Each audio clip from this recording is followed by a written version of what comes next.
Yang isi formulir itu kita atau ya, dari wajib pihak pajak. wajib pajak. Apalagi kalau yang ada bangunan.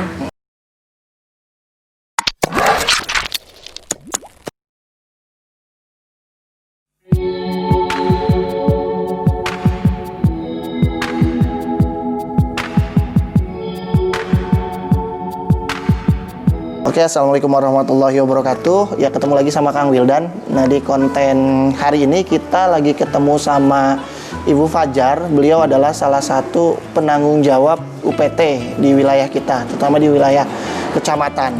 Nah, kan banyak banget teman-teman yang belum tahu tentang bagaimana mengurus legal ya, terutama mengurus perpajakan, terutama UPT, PBB dan lain-lain, bahkan untuk mengurus surat-surat kepemilikan. Kita akan ngobrol nih, tanya jawab. Kebetulan ini sore ini ketemu Ibu, kita ngobrol tentang persyaratan-persyaratan, cara-cara ngurusnya, bagaimana mengurus perpajakan, bagaimana mengurus surat-surat dasar untuk kepemilikan, terutama untuk legal.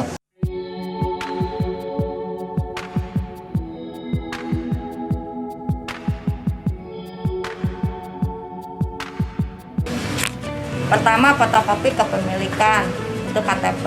Terus yang kedua, fotokopi KTP. Yang ketiga, fotokopi SPT tetangga. Yang keempat, Sherlock.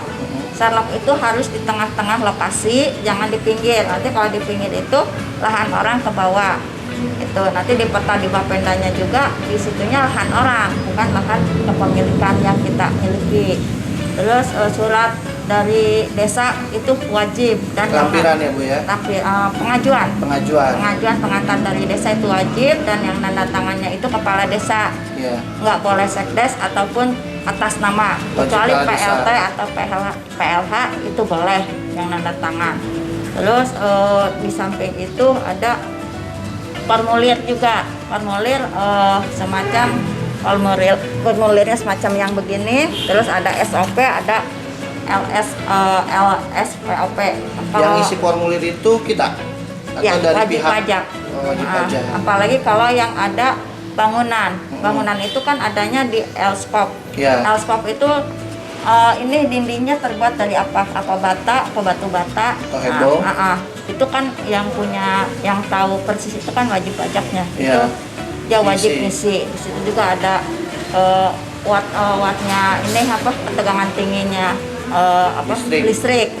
Dayanya kan kita nggak tahu, dia pakainya 1900 apa 2000 kan kita nggak tahu. Hanya wajib pajak yang ngisi. Nah, kalau memang depannya saya nggak bisa, nanti kami yang bantu.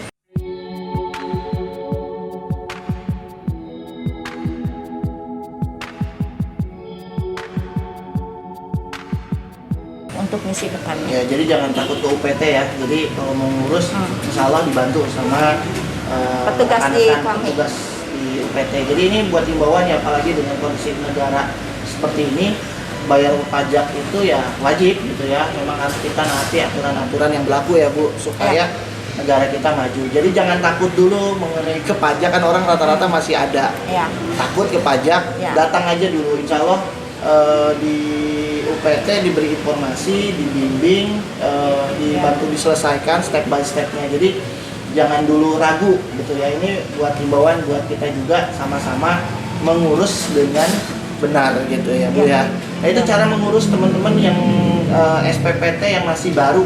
SPPT itu PBB ya Bu ya. PBB. Jadi ada surat syarat-syarat. pemberitahuan pajak terhutang. Apa namanya Bu? Surat pemberitahuan pajak terhutang. Oh, SPPT itu namanya surat pemberitahuan pajak terhutang. Nanti kalau udah bayar, nanti keluar STTS. STTS itu apa Bu singkatan? Surat tanda terima setoran. Bahwa STTS, surat tanda terima setoran yang kecil itu ya Bu ya, yang bentuknya kecil yang sudah dibayarkan. Biasanya bayar kemana Bu itu selain ke sini Bu? Ke Indomaret bisa. Ke Indomaret. Ke Bukalapak bisa. Bukalapak bisa ya sekarang bisa, ya? BRI. Atau kalau nggak pusing di UPT daerah? Ya, BRI, BJB bisa. Tapi kalau untuk piutangnya di selain di UPT atau di Bapenda itu nggak bisa. Paling tahun yang berjalan aja 2020. Oh, piutang belum yang sebelumnya ya? Iya, belum. Jadi kalau mau bayar pajak, terutama PBB, masih banyak yang bingung kan bayar PBB-nya kemana? Ke RT, ke RW? Nah, bukan. Tadi udah bisa ya. Tunjukin aja nomor apa? NOP tadi ya, nomor objek pajak tadi. itu bisa dipakai di Indomaret katanya, bahkan di marketplace tadi, di Bukalapak tadi sudah Ya, bisa, atau datang aja ke UPT ya. Datang aja ke UPT lebih gampang. Terus piutangnya bisa langsung dibayar kalau di UPT atau di Bapeda. Kalau di Bapeda atau di UPT piutangnya bisa langsung dibayar. Jadi yang nggak besar ya, cuma 1% apa 2% ya dari nilai NJOP ya. Kalau denda itu 1 bulan 2%. 1 bulan 2%. 1 tahun berarti 24%. 24% dari nilai NJOP yang tadi ya. Ya. Ya, jadi hati-hati ya, jangan sampai kena denda. Jadi pastikan itu kan ada tanggal, biasanya pembayaran Jatuh tanggal pajak. temponya 31 Agustus. Nah, ini bentar lagi nih yang belum punya yang punya PBB, baik itu PBB tanah maupun PBB rumah, bentar lagi kan mau 31 Agustus. Nah, ini jatuh tempo nih sebelum kena denda, ya dipastikan bayar pajak seperti itu. Nah, ini ada yang menarik nih. Ini ada kebijakan dari pemerintah ya. Tadi saya bayar pajak. Ada beberapa kebijakan apa aja Bu yang sekarang sedang dikasih tahun kebijakan? berjalan 2020 itu 10%. Cuma 10% dari Ya. total 100% yang dibayar. Ya. Kecil banget tuh. Nah, terus ada penghapusan denda mulai dari 2019 ke bawah. Penghapusan denda, lumayan tuh dendanya 24 bulan kali ya belum dibayar. Nah, mumpung sekarang Ya. kalau mau bayar pajak sekarang lah. Ya, mumpung jadi hanya dihabisin. pokoknya aja yang dibayar. Hanya pokoknya aja ya. Pokoknya aja yang Dan dibayar. nilai pokok tuh nggak besar kok, dari nilai total tanah tadi NJOP cuma 2% ya kalau nggak salah ya, Ya. dari nilai yang dibayarkan. Jadi untuk bayar PBB masih kebingungan. Cari UPT, biasanya banyak di UPT daerah kayak ini. UPT Ya. pembantu berarti ya Bu ya? Ya, pembantu Bapenda. Untuk Bapenda, jadi nggak harus ke sana gitu. Banyak sih tiap UPT bisa kita bayar. Tuh, nggak harus UPT Ada yang di UPT bersangkutan ya. Lewiliang, UPT Parung. Selama satu kabupaten ya. Di kabupaten ini ada 10 titik UPT. Ini contohnya di Kabupaten Bogor kita ada 10 UPT membantu yang bisa membantu pembayaran pajak. Nah, apa saja sih Bu yang dilayani di UPT itu? Validasi Validasi. BPHTB itu Ya. bisa dilayani, terus mutasi sebagian, Oke. mutasi habis, Ya. pendaftaran baru. Jadi banyak Rekam bayar itu seandainya di SPPT-nya ada hutang, ternyata kita udah bayar dan bukti STS-nya ada, itu masuk ke rekam bayar. Yang aslinya dilampirkan, nanti ada formulirnya juga, rekam bayar sama KTP sama nomor HP. Nah, Nanti ya. tahun berikutnya, tahun yang sudah dibayar itu akan hapus. Nah, ini contohnya ya, ketika teman-teman transaksi jual beli, ini ada namanya BPHTB. BPHTB ini kita selaku pembelinya ya Bu ya. Ya. Dan ini masuk ke pajak daerah tentunya ya Bu. Kalau PPH baru ke pusat ya. Ya. Nah, ini memang diurusnya di UPPT. Jadi teman-teman tolong diperhatikan banget ini ya, validasi. Banyak orang yang nggak memperhatikan ketika transaksi jual beli. Pastikan itu namanya benar atas nama kita yang membeli. Yang kedua, tadi ada PBB kan, kita ngomongin SPPT PBB tadi. Dan- Pastikan nilai nomor NOP-nya atau nomor objek pajaknya sesuai dengan dasarnya Ya. atau yang sekarang dipecah atau yang sebagai dasarnya, dan juga sesuai dengan nilai transaksinya. Nah, ada yang menarik nih. Ketika di bawah 60 juta itu transaksi itu dikatakan nihil atau nol bayar, tapi tetap perlu validasi. Nah, mungkin nanti dicek oleh UPT apakah benar nilai transaksinya sebesar itu atau memang ada kurang bayar gitu ya bahasanya gitu. Nah, ini dipastikan dulu nih nilainya, kayak ini ada nilai transaksinya 5% dikurangi tadi dikaliin NJOP-nya dikurangi nilai 60 juta. Jadi lebih murah kalau BPHTB ke Pemda. Dan pastikan itu harus divalidasi kawan-kawan. Jangan sampai nggak divalidasi, cuman bayar selesai di notaris, cap tamat atau PPAT, lupa divalidasi ke UPT. Karena kan UPT harus menerima datanya udah bayar belum, diperbankannya udah masuk misalnya. Ya. Ini juga tolong diminta capnya ya. Ketika ngurus di perbankan ini harus diminta dan harus bisa minta bukti suratnya. Dan ini nanti ada kerekam jejak pajak kita ya. Seperti itu. Nah, ini perlu diperhatikan teman-teman. Jadi ketika transaksi jual beli AJB itu sebagai akta, pasti akan keluar yang namanya dua pajak, BPHTB dan PPH, kecuali memang PT ya. PT ada pertambahan pajak nilai atau PPN. Ya. Yang besarnya 10%. Ya. Itu ke negara ya Bu ya, Negara lain. bukan ke daerah. Ini kita lagi ngomongin ke daerah, selaku kita juga sebagai pembeli rumah atau pembeli tanah yang ini, pastikan surat-suratnya harus dasarnya harus clear ketika kita beli tanah.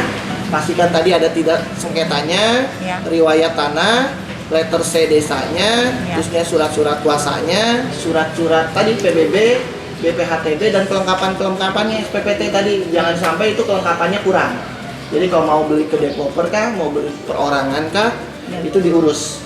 Nah, nanti kita bahas lagi cara ngurus-ngurusnya. Saat ini kita bahas tentang konten mengurus pajak, terutama BPHTB, mengurus SPPT, PBB, cara mecah, perpindahan yang baru dan lain-lain. Jadi udah dibahas sama Bu Amelia. Pemecahan, penggabungan, terus apa namanya salah objek, salah subjek. Nah, itu pembetulan juga bisa dilakukan di sini. Nah, tadi salah satunya kita lagi lakukan juga pembetulan karena ada juga keberatan. Keberatan, ada. betul. Karena dia lahannya ada di pinggir kali, Iya. tapi NJOP-nya disamakan dengan Jalan pinggir raya. jalan raya, itu keberatan. Bu, nilai NJOP itu dipengaruhi apa ya, Bu? Saya Kalau penasaran. Bu. NJOP itu kepala desa yang nentuin. Oh, Karena kan kepala desa lebih tahu ya, yang di tengah, yang pinggir jalan, sama yang pinggir kali. kalau yang perumahan juga kenapa beda ya, Bu? Kalau perumahan kan itu ada Bangunan. ada bangunan, ada izin-izin yang lain. Sehingga nilainya lebih mahal ya. Ya. Jadi jangan terkecoh oleh nilai objek pokok pajak atau NJOP Betul. tadi.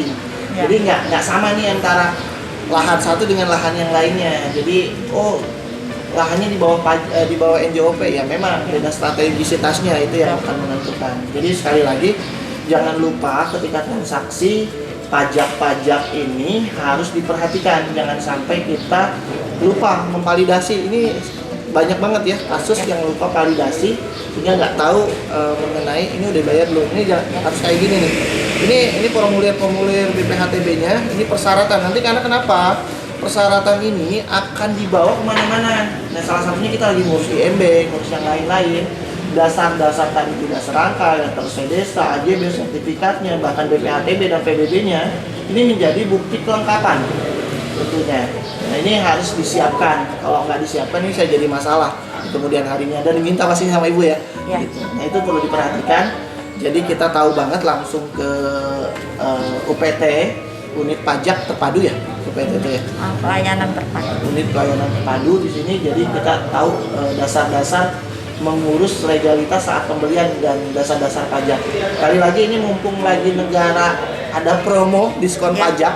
Kalau bayar pajak sekarang cuma 2020 cuma 10% dari NJOP-nya. Yang kedua denda-dendanya dihapuskan. Ya. Itu dan masih banyak lain.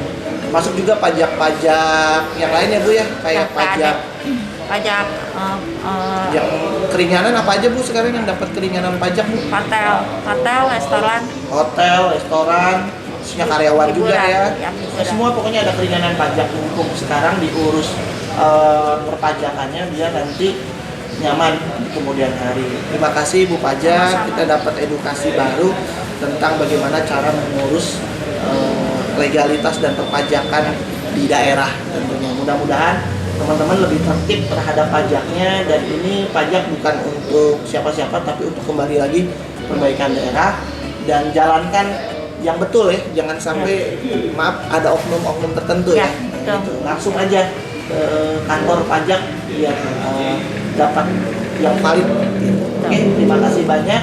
Di vlog kali ini kita nanti akan bahas lagi di pertemuan selanjutnya mengenai berbagai macam vlog lainnya, terutama tentang hal-hal di bidang properti. Terima kasih Bu Pajar Ya. sudah diwawancara, Sama-sama. udah ngobrol. Jadi Sama-sama. kita ketemu lagi di vlog selanjutnya. Terima kasih banyak. Assalamualaikum warahmatullahi wabarakatuh.